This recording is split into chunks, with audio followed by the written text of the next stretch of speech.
ಮಕ್ಕಳ ಕೈಗೆ ನಿಮ್ಮ ಮೊಬೈಲ್ ಕೊಡೋದಕ್ಕೂ ಮುನ್ನ ಹುಷಾರಾಗಿರಬೇಕು. APK ಇನ್ಸ್ಟಾಲ್ ಮಾಡಿದ್ರೆ ಒಂದು ವೇಳೆ ನಿಮ್ಮ ಖಾತೆಯಲ್ಲಿರುವ ಹಣ ಯಾರದ್ದೋ ಪಾಲಾಗ್ಬಿಡುತ್ತೆ. ಇಂಥ ಘಟನೆ ಈಗ ರಾಜ್ಯದಲ್ಲಿ ವರದಿ ಆಗ್ತಾ ಇದೆ.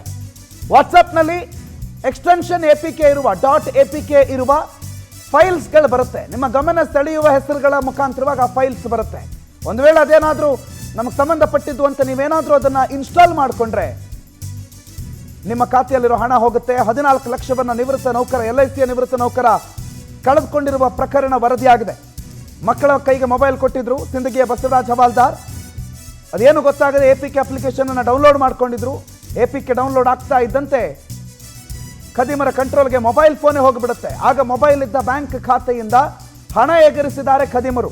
ವಿಜಯಪುರದ ಸೆಂಟ್ ಠಾಣೆಯಲ್ಲಿ ಪ್ರಕರಣ ಕೂಡ ಈ ಬಗ್ಗೆ ದಾಖಲಾಗಿದೆ.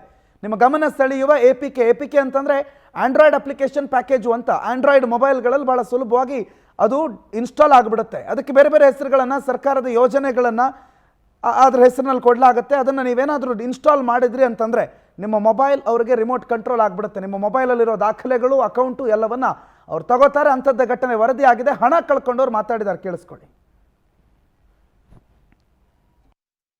ಇದ್ದಕ್ಕಿದ್ದಾಗೆ 9ನೇ ತಾರೀಕು ಸ್ಯಾಟರ್ಡೆ ಈವ್ನಿಂಗ್ ಮೆಸೇಜ್ ಬರ್ಲಿಕ್ಕೆ ಶುರು ಮಾಡಿದ್ವು. ಮೆಸೇಜ್ ಬಂದಮೇಲೆ ನಾವು ಇದೇನ ಹ್ಯಾಕರ್ಸ್ದು ಪ್ರಾಬ್ಲಮ್ ಇರ್ತಾವಂತೇಳಿ ನಾವು ಯಾವುದೋ ಅದನ್ನು ಕ್ಲಿಕ್ ಮಾಡಲಿಲ್ಲ. ಅದನಂತರ ನಮ್ಮದು ಅಕೌಂಟ್ ಯೂನಿಯನ್ ಬ್ಯಾಂಕಿನಲ್ಲಿ ಇರೋದ್ರಿಂದ ಮೊಬೈಲ್ ಕ್ಲೋನಿಂಗ್ ಮಾಡಿದರು.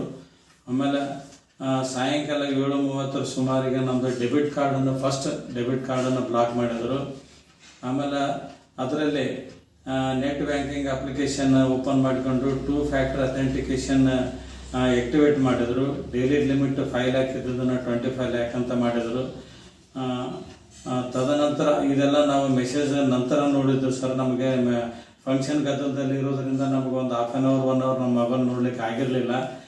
ಈ 2 ಫ್ಯಾಕ್ಟರ್ ಅಥೆಂಟಿಕೇಶನ್ ಮಾಡಿದ ನಂತರ ಬೆನಿಫಿಷರೀಸ್ ಎಲ್ಲ ಆ್ಯಡ್ ಮಾಡ್ಕೊಂತ ಹೋದ್ರು. ತದನಂತರ ಸಾಯಂಕಾಲ 7:30 ಅದೇನು ಸ್ಟಾರ್ಟ್ ಆಯಿತು. ಅದಾದ ನಂತರ ಆಕ್ಟಿವಿಟೀಸ್ ಆದ ನಂತರ ಸುನಿಲ್ ಭಾಸ್ಕರ್ ಈ ಬಗ್ಗೆ ಹೆಚ್ಚಿನ ಮಾಹಿತಿ ಕೊಡ್ತಾರೆ. ನೇರ ಸಂಪರ್ಕದಲ್ಲಿ ಜಾಯ್ನ್ ಆಗಿದ್ದಾರೆ. ಸುನಿಲ್, ಏನು ಘಟನೆ ಇದು? ಏನಾಯಿತು? ಎಷ್ಟು ಹಣ ಕಳ್ಕೊಂಡಿದ್ದಾರೆ? ಏನಾಗ್ತಾ ಇದೆ ಈ ಘಟನೆಗೆ ಸಂಬಂಧಪಟ್ಟಂತ ಅಪ್ಡೇಟ್ಸ್? ಸುನಿಲ್,